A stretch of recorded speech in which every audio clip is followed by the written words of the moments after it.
Hey everybody, Chucky, this is Jason. We're in Red Rocks Racing Sportsbook for the Sports Betting Podcast Bookends.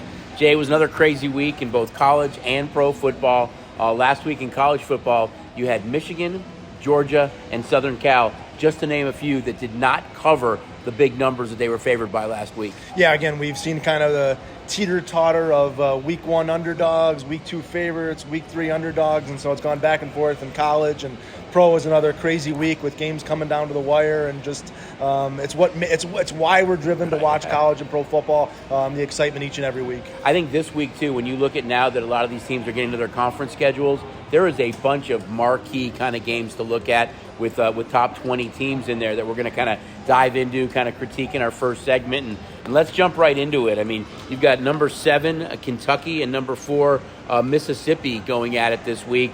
It's an interesting, matchup here where Mississippi's the favorite as the 14th ranked team. 60% of the tickets are on Kentucky, though, plus the points. Here's a couple of interesting stats for you. This is the largest favorite that Ole Miss has ever been against a top 10 team since the FBS and FCS split in 1978.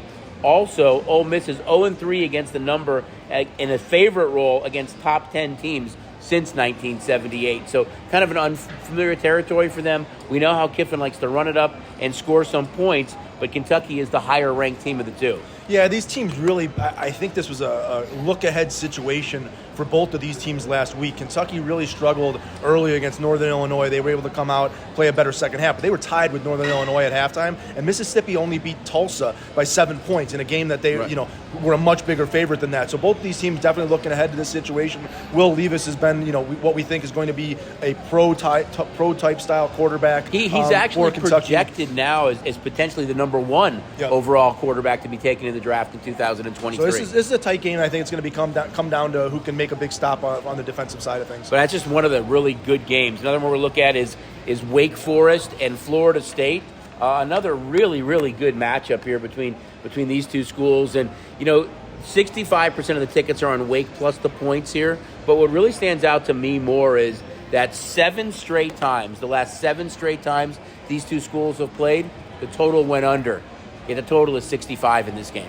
Well, it's 65 because we just saw Clemson beat Wake, I think it was 51-46 last week. And again, Wake coming off a big game against Clemson, now having to get back up again against Florida State. Hopefully Hurricane Ian doesn't have some implications here. Obviously, the hurricane turning a little bit in Florida, maybe doesn't hit Tallahassee. But again, the practice schedules for both these teams this week could be interesting with obviously the hurricane in that area. Right. But again, I mean, it's kind of you think about lucky 7 straight games. You would think in this rivalry in college football to go under. So we'll see what happens in this game. Yet it is a very high total on the board. Oklahoma State and Baylor, number 9, Oklahoma 3-0, Baylor 3-1. 55% of the tickets here are on Baylor.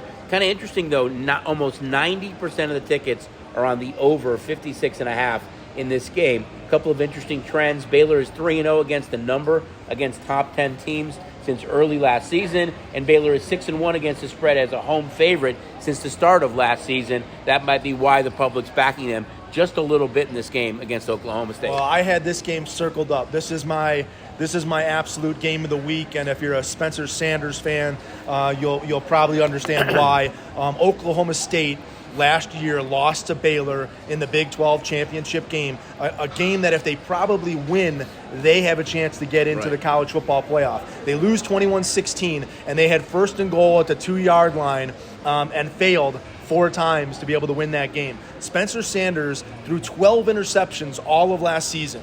He played Baylor twice last year. They went 1-1 against them, but he threw 7 interceptions against Baylor. 3 in the first game, 4 in the game in the championship game. So I think Oklahoma State has this game circled up. They've suffered with the turnovers against Baylor, but this is a big game for Oklahoma State and a big revenge game for Oklahoma State as well. Yeah, I think we've only touched on 3 games so far, but when you look at this week's college football slate, it's just tremendous with all these ranked teams, and we're not even going to touch on every game, but we're going to try to hit as many as we can. Alabama and Arkansas, number 2 Bama 4-0, Arkansas 3-1. 55% of the tickets are on Bama. 67% of the tickets are on the over in this game. Kind of an interesting story here that when you think about Alabama and Nick Saban, he has never lost as coach of Alabama outright to Arkansas in this rivalry. Yeah, I think they lost the year before Saban got there to Arkansas, and he's rattled off 15 wins against Arkansas. Arkansas last week, playing at Arlington in a neutral site game, jumped out to a 14-0 lead against Texas A&M, who's somewhat offensively challenged, and A&M was able to come back and beat them 23-21. So not a great result for Arkansas going in. This place is going to be a zoo. The home fan base is going to be there. I just don't know if there's enough tools in the shed for Arkansas to be able to pull off the upset. I think Alabama. One maybe trend to look at is that Alabama under Saban is just 12-12 on the road against against an SEC top 10 team. Yeah, so well, something to think about a little bit. They won the game at Texas 21-20 this year, where Ewers got hurt. They were able to squeak by. Texas misses a field goal that would have won the game for them. So maybe there is some hope there for Arkansas that the road has been a challenge for this team. But this is going to come down to KJ Jefferson, the Arkansas quarterback, playing the game of his life, trying to match the points with Alabama. Those are 4 real good games. Now NC State and Clemson, both teams come in 4-0. 68% of the tickets are on Clemson minus the points. 85% are on the over here.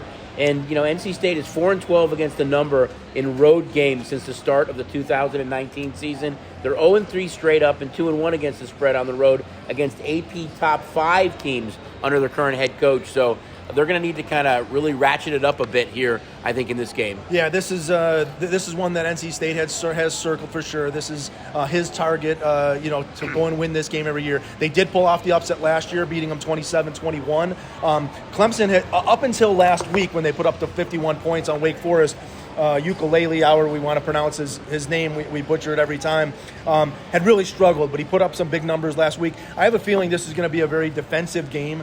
We potentially could see some poor weather in Clemson as well, with the effects of the hurricane going there, but I expect both of these teams to play hard-nosed defense, and we should see a defensive game. I'd be really surprised to see if we see a high-scoring game here. These are just, again, 5 of the kind of marquee matchups that we touched on, but I think it's a tremendous college slate. You look at UNLV, who plays Friday night, who's a big double-digit favorite. There's other games, some right? Big notes.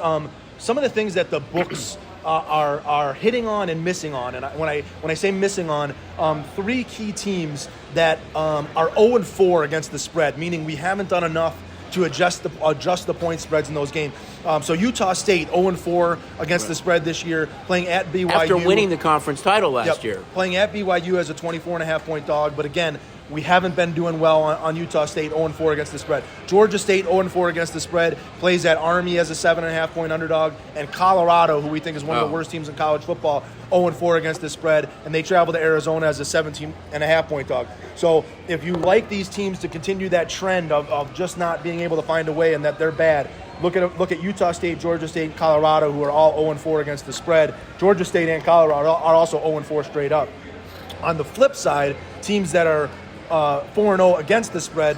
Number 1, Washington, 4-0 straight up, 4-0 against the spread. They're a short 3-point favorite playing at UCLA, who we talked about the last couple weeks. They don't really have a home field advantage, playing in front of practically no one there in the Rose Bowl. Michael Penix has looked absolutely fantastic.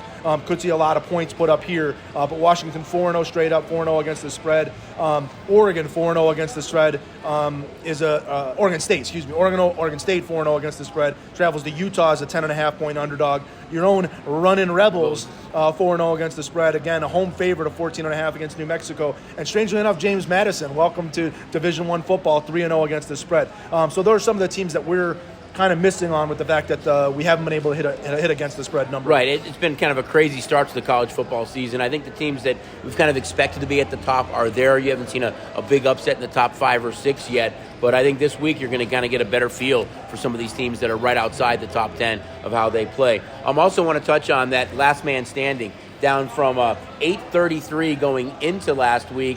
We have 387 left. So it's been a dramatic drop-off each and every week so far in both the pro and college last man standing. But a big hit this last week where over 50% did not qualify to move on to week 4. Yeah, and again, that's what makes it fun and exciting. And you get those 5 entries to where, if one happens to fall off or two happens to fall off, you've got a lot of entries going forward. So just something to potentially circle for next year to make sure you get in college last man standing, pro last man standing, because it's quick and guys are falling off quick, and it's a big money with that $100,000 guarantee in college and the $150 guaranteed in the pro.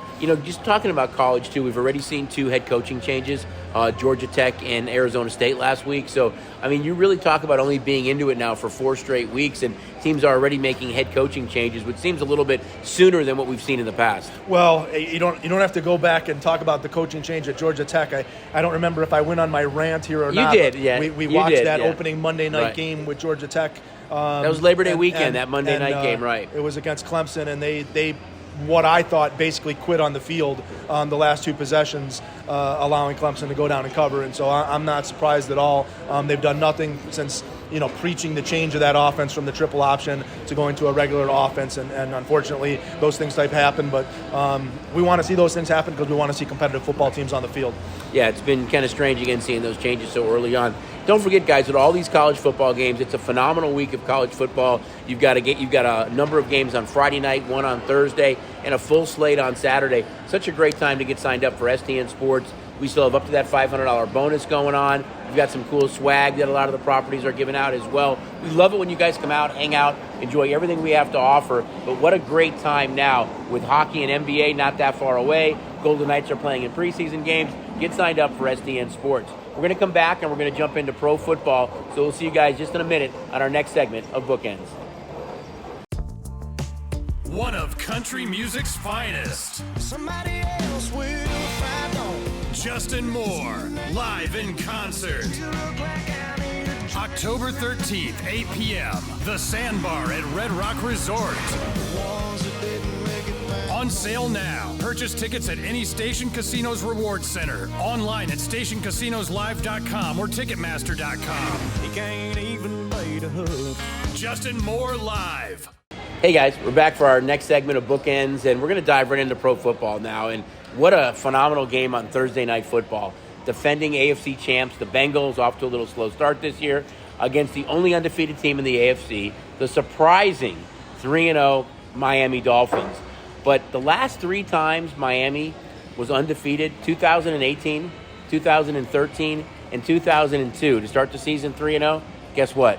They didn't make the postseason. So hopefully that's not a bad omen for them, but they played phenomenal. You talk about Miami, and there's a lot of non-believers in Tua, but they've beaten both Buffalo and Baltimore now, 2 teams that everybody thinks are going to be battling it out for the AFC Championship. I think they're for real, Jay. They played really well. They're a road dog. They're getting 4 points in Cincinnati, a little bit banged up, especially with Tua. But this Miami team has probably been one of the bigger surprises in all of football. 3-0 against the point spread as well. They're right. The only team in all of pro football that has that distinction. I'm not ready to circle the Miami is for real yet. I'm on the non-believer, and the only reason I'm on the non-believer is they squeaked by in week 1 with a win over the Patriots. Week 2, they were down 28-3 to the Ravens before they get that comeback. And last week against Buffalo, they were outgained 497 yards to, I think it was 212. So the last 2 games, they pulled out these wins, but they've really done it with, magic and mirrors. And but those are division wins though against the Patriots and Bills, which go a long way toward the end of the season. I understand a win is a win is a win, but I'm not sold that they're a top-level team in the AFC, despite the fact that they've beaten 2 teams that we believe are top-level teams in the AFC. But as you can see, this world's pro football, or this season's pro football, anything can happen, and teams are blowing big leads, and teams that we expect to go win games. The other thing about the win over the Bills were missing 5 starters on that defensive side. So despite the fact that they were outgained 497, I expect a completely different Buffalo team as these teams maybe meet later in the season. Even though there's some question marks about Tua right now, over 70% of the tickets are on the Dolphins getting the points, even though this number has started to tick up a little bit. And 72% of the tickets are on the over in this game. But kind of an interesting trend, since he has now played 8 straight unders, and 10 of their last 11 games have gone under. You don't really think about that with that high-powered offense. The last time they went over was late in the season last year when they just torched Baltimore when Burrow and Chase put up those huge numbers in the second half. Well, they were trying to cover a little bit for their secondary in Cincinnati, and when you have Joe Mixon able to control that clock, keep the offense off the field. Now, Mixon's a little bit banged up. He left the game last week. We saw Samaje Perine come in and have a decent game against the Jets. But Cincinnati wants to have a balanced offense, despite the fact that we all talk about Higgins and Chase and Burrow. They really want that balance, and they want Joe Mixon to be able to run the football. Yeah, I think it's a great Thursday night game, and it might kind of set the stage a little bit for the rest of the season there, especially if Miami can get a win there. Another big monster game, Baltimore and Buffalo. Both teams, 2-1. Buffalo, the loser's going to go to 2-2 in this game. Buffalo's a small road favorite. Kind of interesting trends here, too, that the last 7 times that a game has been decided by 7 points or fewer for Buffalo, they lost all 7. So if you like Buffalo, you have to think that they're going to cover the number. Another trend is that John Harbaugh, with Baltimore, 7-1 his last 8 games as an underdog. Well, we talked about this Ravens team, and their one Achilles heel is their defensive secondary. Lamar Jackson has been all-world. Mark Andrews, Duvernay, Bateman, they've been really scoring a lot of points, but they don't do a very good job of stopping teams from scoring points. They were able to do that a little bit last week against the Patriots, but it was a bend but don't break. Mac Jones ends up getting hurt, but he threw 3 interceptions in the game, 2 of those coming in the red zone. So the Patriots were able to go up and down the field on the Ravens, which doesn't bode well for the Ravens this week if they're allowing teams to go up and down the field, because the Bills will go up and down the field and they will finish. And so I think that if you had a game that you can't explain how this game is going to go under. I don't know how this game goes under if Buffalo does what Buffalo does and Lamar Jackson keeps being Lamar Jackson. Now, again, Buffalo might get some of those guys from the defensive front healthy, but they're still banged up on the back end. So I expect to see a Josh Allen, Lamar Jackson show here. You should probably put up a prop on total rushing yards between those two guys and maybe total touchdown passes, because this one I think is going to light up the scoreboard. Yeah, it's definitely a fun game between these two teams. Again, one of them will be 2-2 though after this weekend, but I think you'll see a lot of scoring as well. Another game which is kind of a scheduling quirk is Bears-Giants. They both do come in 2-1, but this is the 4th straight year that these two teams have played. I guess it just kind of tells you that neither one has been very good, and they finished kind of in the bottom of their divisions, and that's why they've mirrored up. But the last 3 times they've played each other, all 3 games have gone under. Look at a Giant team about a field goal favorite in this one. Well, if you watch the Giants play on Monday night, you know why these unders keep coming in. They can't protect Daniel Jones. The Cowboys were absolutely all over them. They're essentially Saquon Barkley left and right, maybe him out of the backfield, and praying for somebody potentially to catch a ball. Sterling Shepard now out for the season. Galladay has been one of the biggest busts in that receiver room, trying to get guys like James and Tony the ball there. We saw our man Daniel Bellinger. Well, Tony didn't even play. 4 catches for 40-some yards last week. So he's been kind of a bright spot in that offense. But it's Saquon Barkley, and on the Bears, it's the same side. Now, we thought it was going to be Montgomery, and he got banged up last week, and it turned into the Khalil Herbert show against the Texans. So the Bears want to run the football and Tristan as well. Ebner. They both ran really well. They're not throwing the ball either. Right. So two teams that don't want to make mistakes with their quarterback. So this could be a lot of ground and pound, Barkley versus whoever ends up being the Bears running back. Just check and see if Montgomery's healthy come game time. Surprisingly enough, we talked about the loser of the Bills-Ravens game will be 2-2. The winner of this game will be 3-1. So kind of an early surprise for one of these two teams. Titans-Colts, a big AFC South battle. Both teams got huge wins last week. Titans against the Raiders. Colts got the big upset against the Chiefs. Kind of a scoring trend here is 9 of the last 11 road games the Titans have played have all gone over. Well, we needed the Colts. The Colts was probably the biggest game of the week for us in their big upset win against the Chiefs. They had their backs up against the wall after the opening tie and then the embarrassing game down in Jacksonville where they get beat 24-0. They shocked the Chiefs. Obviously, the Chiefs missed a field goal, went for a fake field goal. Everything kind of had to go right for the Colts to win that game. They're still not doing things with Jonathan Taylor, and really Matt Ryan does not look good on that offensive side of things. Averaging, I think, the lowest of average drop back, the yards per average dropback. He's got essentially Michael Pittman. He was able to find the tight ends to pick up the sneaky touchdowns to beat the Chiefs, but all is not right in Kansas or in Indianapolis with the passing game, which you can say the same thing about. It is not right in Tennessee with the passing game. They're another team that's just struggling to get that passing game going. So I think this game is going to be a lot of featuring the two guys that we call, the top running backs in pro football with Taylor and Henry. I think this could be a game goes back and forth with seeing those guys get a lot of handoffs and see who's able to break one. Well, we've talked about these two teams in the AFC South with their struggles right now, but a team that's in first place in the AFC South is the 2-1 Jacksonville Jaguars. So if you had to talk about kind of a surprise team that's kind of been under the radar a little bit, I think it's clearly Jacksonville, the way they've played. Trevor Lawrence has played much better so far. They take their 2-1 record, and they travel to the only NFC team that's undefeated, the Philadelphia Eagles, who are 3-0. Eagles have been one of the big surprises. Jalen Hurts and A.J. Brown and Devonta Smith and Goddard, they've looked phenomenal on offense. Very different than what they had last year. They actually have thrown 60% of the plays on first down this year, which leads the NFL. So they've really opened it up a bit. Dynamic offense. Peter Sitton going back to Philly. What do you think of this game? Yeah, I was just going to say that, this one's been circled up on the Jags calendar just because Peterson going back to Philly. And I'm not sold on this Jaguar team. It's passing the eye test on the offense for me. James Robinson's been absolutely fantastic. Christian Kirk, their big offseason signing, a guy that we said, I don't understand why Jacksonville's paying him all this money.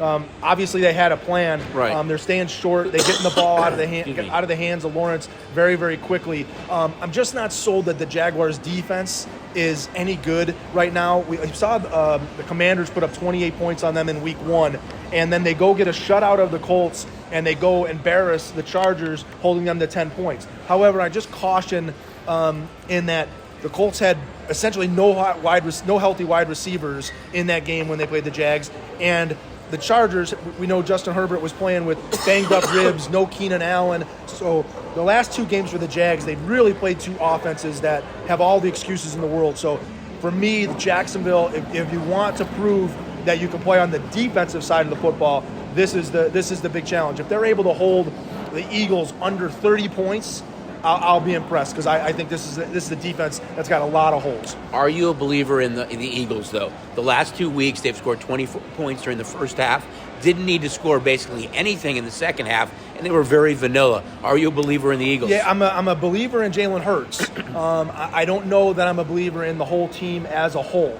They've played some very weak opponents. I don't know that we can call Washington, Detroit, and Minnesota, going through a juggernaut or beating anything that's to prove. And beating Jacksonville here isn't going to add to that. So I don't want to leapfrog and say the Eagles are the top team in the NFC over these 3 wins over what we somewhat can consider mediocre opponents. With all the upsets we've seen and more games decided by 3 points or less than ever before in the first 3 weeks, I think you still have to beat who's in front of you. And they've done that. Yeah, and that's all you can do. And I'm just saying, I think that between the weapons that he has with Brown and Goddard and Smith, Hurts has got a lot of guys to go to, and I think Jacksonville's got holes on that defense that they're not going to be able to cover these guys, let alone control him when he wants to run the football. I think if you're looking for kind of the blueprint, though, for success in this league, when you think about Josh Allen going into his 3rd year, Buffalo made the trade for Stephon Diggs, which really kind of elevated that offense and changed the whole dynamic of the way that offense worked. So Jalen Hurts going into his 3rd year, what does Philadelphia do?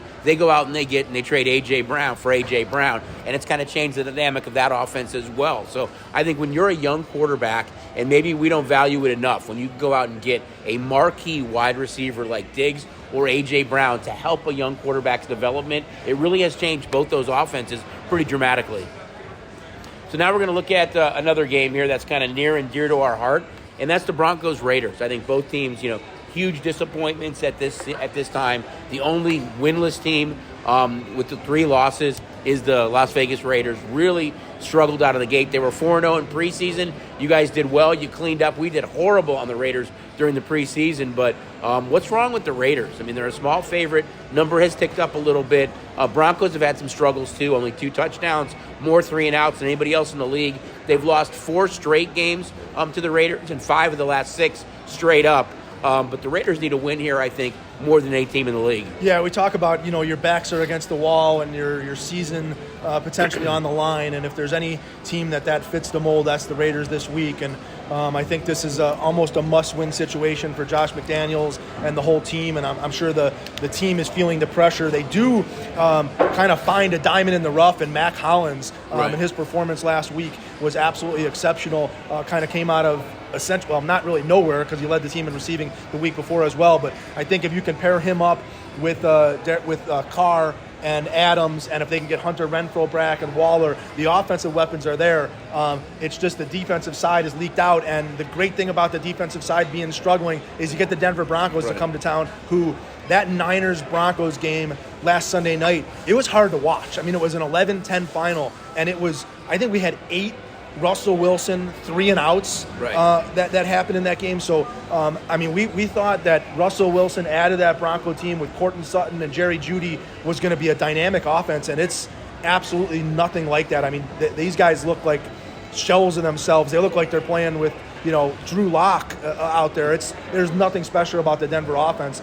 So I think this is a game that the Raiders can get healthy and put up some big numbers. Now, again, they're going to have to block, because the one thing that Denver does well is rush the passer, and we saw that. They were able to get to Jimmy Garoppolo. They were able to get the safety that was big in the game. Their defense, I'm not sure they got the safety. I think he just stepped out of bounds. But the Denver defense is solid, but I think that the Raiders got enough offensive weapons to find those holes, and I think the defense will do just enough. And this is a must-win game for the Raiders. I think it's a huge game for the Raiders. The following week, they play the Chiefs on Monday Night Football before their break.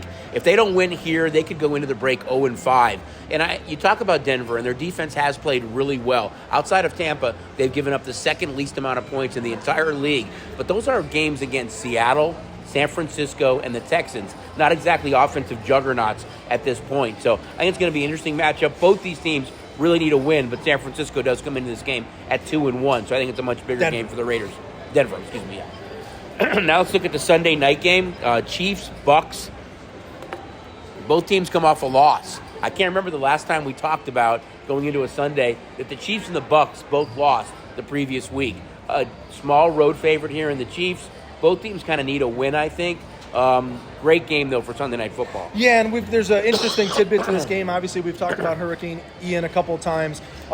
This game is still scheduled to be Sunday night in Tampa. However, if the weather doesn't hold up and things can't be played in Tampa, they are projected to move this game to be played in Minneapolis on Sunday night, which would really change the dynamic of this game not being a home game for Tampa, and potentially probably more Chiefs fans making the trip to Minnesota than the Tampa fans, and obviously the Tampa fans overcoming the Hurricane. What a treat, though, for Minnesota fans, because the Vikings play in London to maybe have a game between the Bucs and the Chiefs there. But I think the biggest thing for this game, we saw the Tampa Bay only put up 6 points at home against the Packers last week. But again, we've gone into watch the Colts unable to play when they don't have the receivers, watch the Chargers unable to play when they don't have Keenan Allen. And that was what Tom Brady went through last week with no Godwin, no Jones, and Mike Evans being suspended for the hit against the Saints. We expect Jones to be back this week. Mike Evans going to be back this week. Godwin's still a question mark. But I think those big weapons coming back for the Bucs make a big difference. Now, whether they're at home or on the road, big difference there in the grass and on the turf. But I expect a big effort this week out of the Bucs. So much so, when we were going to do our fantasy segment, I was going to give you Brady as my sleeper quarterback because I think he could find some holes. But I still like Brady this week, especially if those receivers are back. I even like it even more if the game changes to Minnesota and we're playing on the turf, not in potentially some wet grass in Tampa. But I'm going to hold. I got an even bigger sleeper quarterback when we hit the fantasy segment. I think it's interesting, too, because we talked about the Ravens and Bills, that at the end of 4 weeks, one of those two teams will be 2-2. One of these two teams will be 2-2 as well, both kind of projected as potential Super Bowl favorites. Let's flip over to Monday Night Football now. Rams 49ers, big NFC West divisional matchup. These two teams met in the NFC title game last year to get to the Super Bowl. That was the one game that San Francisco didn't win. However, they've won 6 straight regular season games against the Rams. Yet, you look at the struggles they had on Monday night against the Broncos. That offense with Jimmy G just isn't clicking just yet. And the betting public believes in the Rams kind of ending that 6-game losing streak. 83% of the tickets are on the Rams right now, getting that small number on Monday night. Yeah, and it was Thomas that went out for the Niners, right? The tackle that went out in the game. Williams. Right. Trent Williams. Again, I think that's a big deal. When you saw Denver able to consistently have the defensive line presence, and I think the Rams have a better defensive front than the Broncos. So that bodes trouble for the Niners, and they've got to be able to find something on offense. We expect it to be Ayuk and Kittle and Samuel to go along with Jeff Wilson in that backfield, and they just haven't been able to get there. The Rams are not a good team to try and find your offense against, and we all know what's going on with the Rams with the fact that they can always go to Cooper Kupp to find an open receiver, and they're still trying to kind of force things into Allen Robinson to get him going, right. And we've seen Henderson and Akers kind of splitting things. Akers has played a little bit better the last week. Starting to get a couple more carries, looked good against a Cardinal team that kind of everybody's looked good against, except for the Raiders who allowed the comeback. But, these two teams play tight games. You talked about the Rams winning the NFC Championship. They also played each other in that Week 18 right. where the Niners had to win to come from behind, right? to get into the playoffs. So these teams to typically play tight games. Maybe something to look for would be an under here, as the strength of kind of both teams at this point in time has been the defense. I know we kind of chatted a little bit about Baltimore and Buffalo, that one of the teams would be 2-2. Kansas City and Tampa, one of the teams would be 2-2. Whoever loses. But you think about San Francisco, who kind of was that kind of vogue team in the offseason, a lot of love on our future book odds. And if they lose here, they slip to 1-3. They would have lost to Chicago, a very winnable game. At Denver, a very winnable game. And then they are the favorite here. But they could go to 1-3 with a loss here on Monday night. Well, we talked about it all preseason. This team was putting all their eggs in the basket of Trey Lance. And unfortunately, he goes down in week 2. They essentially had to play in the rainstorm in Chicago. Right. So things haven't gone right for the Niners. But both teams played in that way. Yeah, I mean, we'll see if they can get things right here. But I think the key is, I don't think Jimmy G got a whole lot of reps. He was holding out. This is his preseason. Thinking he was going to be traded the whole offseason. They were obviously trying to get Lance ready to go. Despite the fact that he's had a week or two of practice, doesn't make up for a whole offseason of working with those receivers. So it's going to take some time to get them going, and I think that's why we just haven't seen the Ayuk and Kittle ready to explode. This is kind of Jimmy G's preseason, I would say, right now. He comes back off that surgery. Before we end the pro segment, though, I want to touch on LMS as well. We talked about the dramatic drop in college. Same thing in pro. We had 12-14 going into week 3. We have 608, so more than a 50% drop again in last man standing. Yeah, and I know survivor pools have been interesting with kind of dogs going down, people that had potentially the Chiefs and Chargers last week as they were, kind of touchdown favors to open up. So it makes for interesting picks. And again, that's why these contests are so fun. Yeah, pros really, some really good marquee games. I think when you look at all 3 games again, the Thursday night game, Bengals Dolphins, the Sunday night game, Chiefs Bucks, and the Monday night games, Rams 49ers, I think huge crowds, huge atmosphere, great handle on those games. And a game we didn't even talk about, we end up with another marquee game that is really interesting to us because of the timing, is the 6:30 in the morning on Sunday, where we get the Vikings and Saints. So another weird kind of hour. Those of you that want to get up real early and watch that basically game. what you're saying is wake up early with STN Sports. Absolutely. Get down to the book, enjoy the game, or you don't have to get onto the book. You can just fire up your mobile app and STN Sports for that 6:30 game. You're ready to roll. So that kind of wraps up the pro segment, guys. We're going to come back and jump into 2 of our favorite segments, the good, the bad, and the ugly, and Stephen Money's fantasy football fever. So we'll be right back with our last segment of Bookends. It's football season, baby. And you know what that means. It's time to bet your buns off. And when it comes to sports betting, you better bet with the STN Sports App. So what in the heck are you waiting for? Download the STN Sports App today and trust the local favorite. Hey everybody, we're back for our final segment of Bookends. And our new segment, which we kicked off to start the season this year, Stephen Money's Fantasy Football Frenzy or Fever, whatever you want to call it. We both love fantasy football, and we're going to dive into it now this week. So quarterback, no big surprise, but usually I like to go off the grid a little bit, but I just couldn't this week. It's Lamar Jackson against that beat-up Buffalo defense. He's put up 2 of the 3 biggest fantasy quarterback numbers this year already. I'm going to say it's Lamar Jackson who puts up big numbers again against that Buffalo defense. Well, I'm gonna go into a deep sleeper. Maybe you've got Dak Prescott out. You've been searching for somebody. Jameis Winston that you don't feel comfortable starting. A deep sleeper. I like that. But I'm going to recommend Cooper Rush for the Dallas Cowboys this week. They play the Washington Commanders. What's your sleep number? It's Cooper Rush. And I think the Commanders have just a really bad secondary. We saw a little bit of Cooper Rush's development last week against the Giants on Monday Night Football. Hunter Brown is developing into a good receiver. He's obviously got CeeDee Lamb, potentially Dalton Schultz back this week, and potentially Michael Gallup back this week. So obviously they want to run the ball with Zeke Elliott and Pollard, but I'm going to go out on a limb and I'm going to tell you, Cooper Rush throws for 4 touchdown passes this week against Washington, and then we potentially see him take the seat because Dak's going to be back in Week 5. You got to bet that game over then, don't you, if it's 4 touchdown passes out of Cooper Rush. All right, so you've heard our quarterback picks. Now running back. I'm going to go off the grid a little bit too here now for running back. I'm going to go with the Patriots, Ramondre Stevenson. He ranks 4th in the league in yards after contact, 8th in the league in missed tackles. His workload has increased 3 straight weeks right now. With Montgomery out, he's become the passing down running back. He looks to be elite to me. I think you look at Harris, who's a good back as well, but I think Stevenson is kind of their all-purpose kind of Swiss Army knife back right now. I'm going to say Ramondre Stevenson has probably combined yards against the Packers, maybe 105 combined yards and at least 1 TD. Yeah, I think the big thing that you're hoping for him is that he's getting it on the reception side of things. Obviously, the Packers being a 10-point favorite, maybe they're down in the game and he can kind of get a bunch of those passes while they're down in the game. Obviously, Mac Jones potentially being out. Hoyer's going to have to find a safety valve, whether that's Jacoby Myers, potentially Ramondre Stevenson. Maybe Ramondre Stevenson could look a little bit like a James White this week. That's the role, I think, with Montgomery catch a bunch of balls there.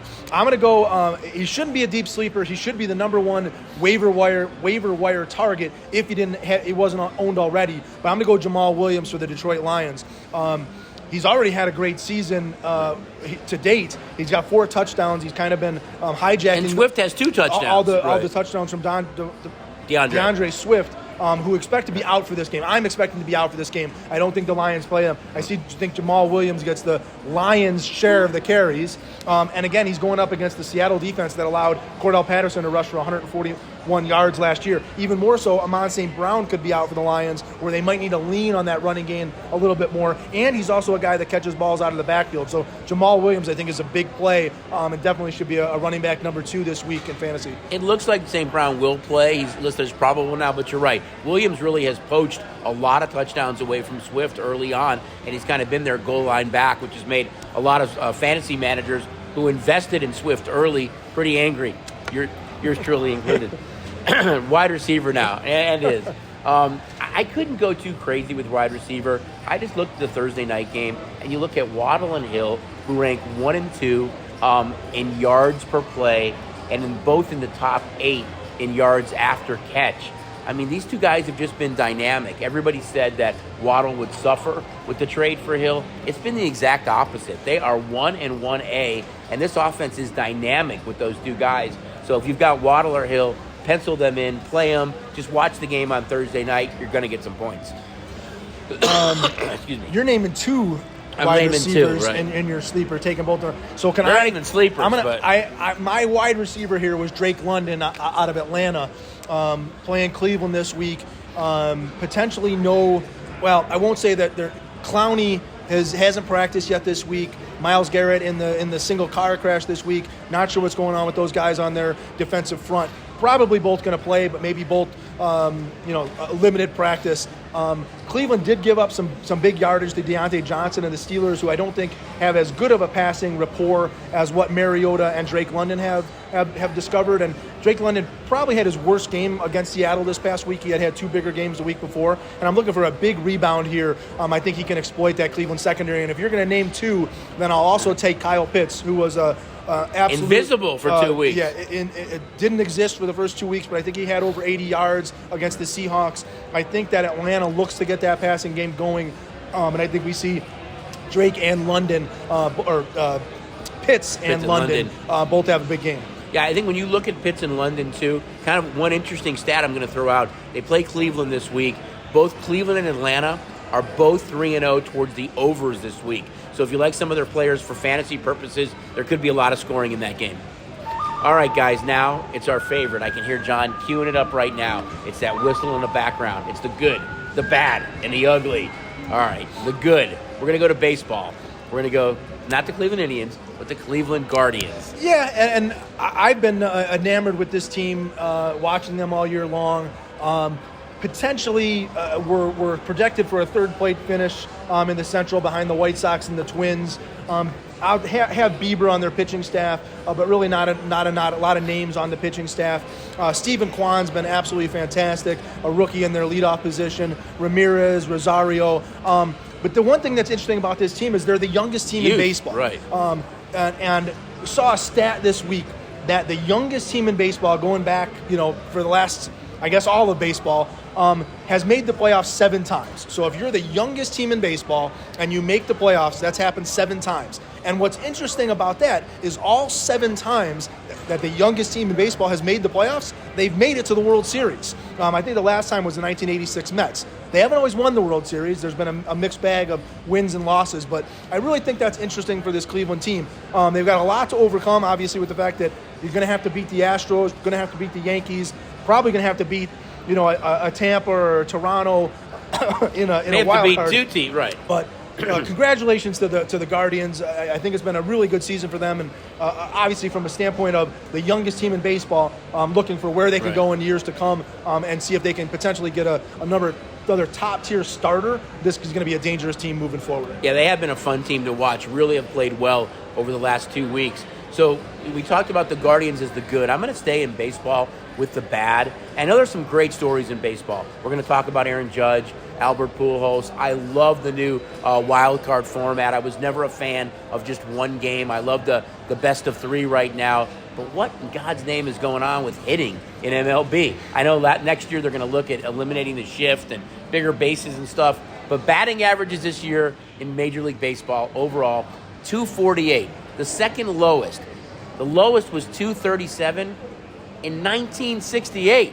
So for whatever reason, you're not seeing a lot of guys on base this year. A lot of long balls, but not seeing a lot of guys on base this year. So maybe the shift will help next year. But for me, the bad is just not a lot of great hitting in baseball this year for average. Yeah, strikeout numbers are high, and you see it when you look at the board every day. What used to be totals of 8.5, 9, and 9.5 in every game, it's become way more common to see. 7. Yeah, 7.5 on a lot of the games, and on a nightly basis, you're looking at teams that are scoring 1 or 2 runs that are leading to those totals, and we're continuing to put up. We've got about a week and a half left of the regular season here, so still have those first 5s, those first 3s, and we'll be exploding the prop wagering menu in the postseason. And remember, one of the things that we've also changed is the ability to parlay all these props now, to where we didn't have the ability to parlay home run props, total base props, even football and hockey and basketball, as we're just weeks away from NHL and NBA coming back on board. All the props that we're offering, we're adding the ability to parlay those props together. So something to look for in which your really make it wagering menu. fun, because if you don't happen to like a team, you can kind of parlay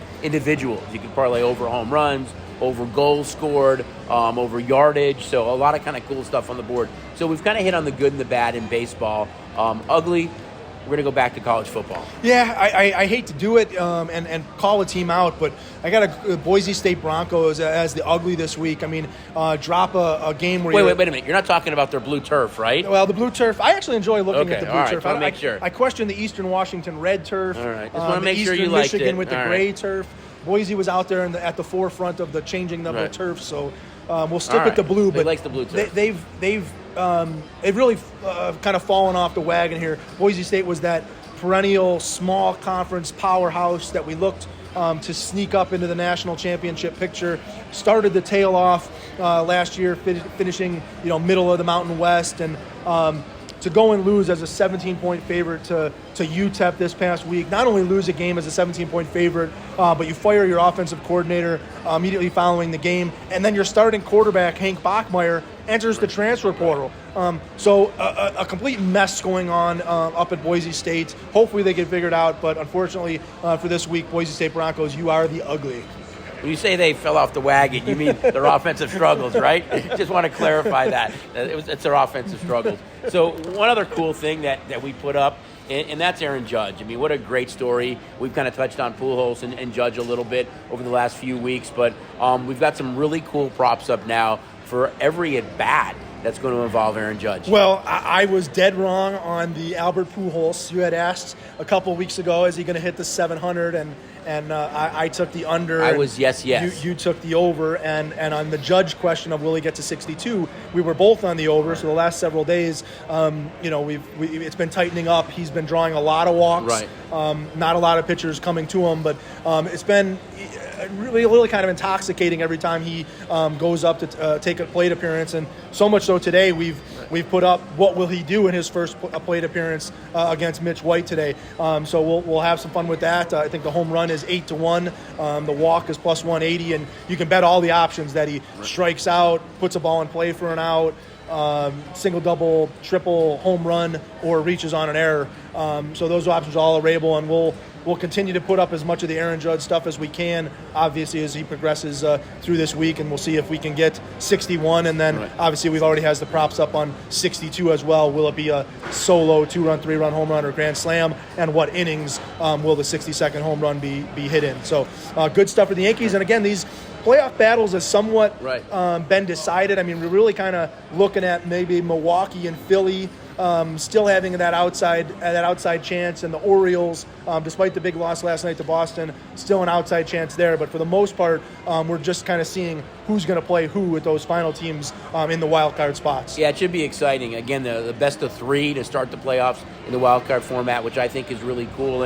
And to Jay's point about these props, I mean, we're always looking to be as creative as we can, kind of think outside the box, put as many of these props up as we can that are kind of the hot topic in sports. So I think kudos to the entire Hub team that does an awesome job of kind of researching this and putting these props up. Yeah, and if you haven't looked through the prop menu, I mean, in particular on an NFL Sunday, the rushing props, the passing props, receiving props, guys to score a touchdown, go through and click on those those buttons and look at the amount of props that we're offering, because when comparing it to last year, I would tell you that we're 500% more props this year than we were in years past. So a lot of stuff to look at, a lot of stuff to bet on, and those props are parlayable. Yeah, definitely check it all out on STN Sports. Again, great time to get signed up, still offering up that $500 bonus.